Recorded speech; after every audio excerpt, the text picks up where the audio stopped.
Already before the start of the Second World War, Hitler planned not only offensive operation to capture European states, but also to provide the troops with everything necessary, starting from food, uniforms, and ammunition, and ending with a system of sexual provision of troops. Mobile as well as stationary pleasure houses were created for several reasons. Initially, oddly enough, this was done in order to avoid violence by soldiers and officers against women and girls in the occupied regions.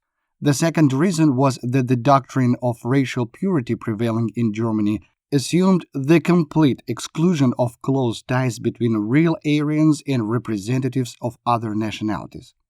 The third reason is the preservation of military secrets, no matter how strange it may sound.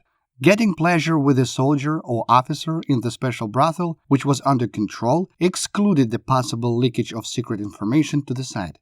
Finally, a rather banal and understandable reason is the prevention of the spread of sexually transmitted diseases, since all brothel workers underwent constant medical examinations. Over time, some requirements were changed, and women from the occupied countries, with the exception of Jewish nationality, began to be involved in brothels. Initially, workers in brothels were recruited exclusively from German women.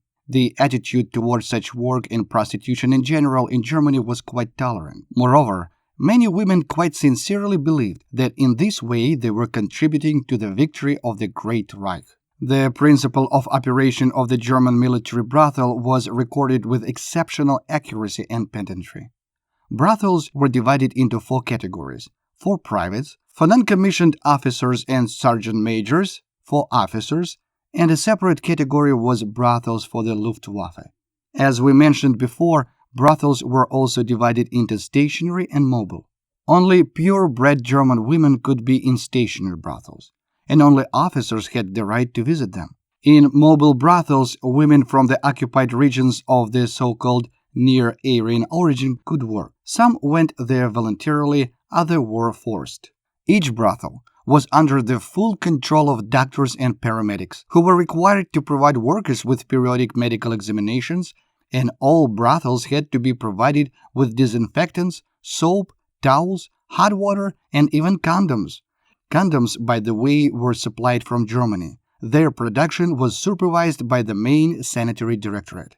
As for the workload in brothels, the relevant norms were developed and scientifically substantiated. Thus, in the brothel for the enlisted men, the staff consisted of 1 woman for 100 soldiers. For non-commissioned officers and sergeant majors, 1 worker for 75 people.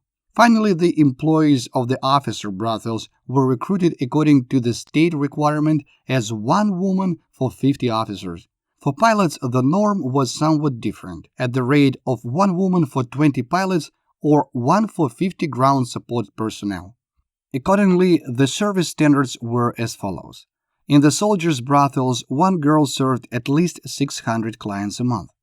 At the same time, for each type of brothel, the production rates differed very much. For example, in the Luftwaffe, the monthly norm for a woman was 60 people. However, the working hours of such establishments practically did not differ. As a rule, the reception of clients began at 2 p.m. and lasted until 8 p.m. Until that time, female workers were engaged in preparing the premises, underwent medical examinations, washed and ironed linen, etc. In fact, every German soldier had the opportunity to visit a field brothel 5 or 6 times a month. For this, the soldiers were even issued special coupons. Moreover, the system of incentives also provided for the issuance of additional coupons to visit the institution for some fee. For example, a hero could receive up to 3 extra coupons for destroying an enemy machine gun crew, and accordingly, for violation of discipline and minor military crimes, the commander could also deprive the perpetrator of either the entire monthly allowance of coupons or part of it. In other words, the sexual provision of the Wehrmacht pursued in some ways even for a disciplinary purpose. Also, for each brothel, depending on belonging to the branch of service and category, rules of conduct and even requirements for the appearance of workers were established. For example, in aviation, as well as officers, a girl was obliged to meet the client neat, clean, and with makeup. Underwear had to be changed after each visitor. As for the soldiers' establishments, there naturally the norms were lowered, which is not surprising since their women had from 10 to 30 clients a day. So it was quite difficult to follow all the rules. For example, one eyewitness wrote, "There was a disgusting stench everywhere. Sweat, perfume, secretions, all this mixed into a multi-component smell of greed. The smell could not be hidden by any perfume. It was not uncommon for nose clips to be handed out there." Finally, the price of the visit was set. As a rule, it ranged from 2 to 10 Reichsmarks, depending on the category and type. In other words, a girl could earn from 50 to 200 marks a day, which amounted to 1,500 Reichsmarks per month. For comparison, one need to understand that the average wage in Germany was at the level of 100 marks a month. Therefore, it is not surprising that many German girls and women were recruited for work with a clear goal: to significantly increase their material condition. To be fair, it should be noted that the workload was enormous. In addition to the rules of customer service and behavior, the rules of attendance were also thoroughly regulated. For the soldiers, the total visiting time was no more than an hour, which included the process of getting pleasure, washing, and examination by a doctor after visiting the girl. As the front line advanced, brothels also moved behind the troops, but exclusively for soldiers, non-commissioned officers, and sergeant majors, except aviation. Women were delivered to officers according to a special system, often directly to the front line, since the officer did not have the right to leave his unit without command.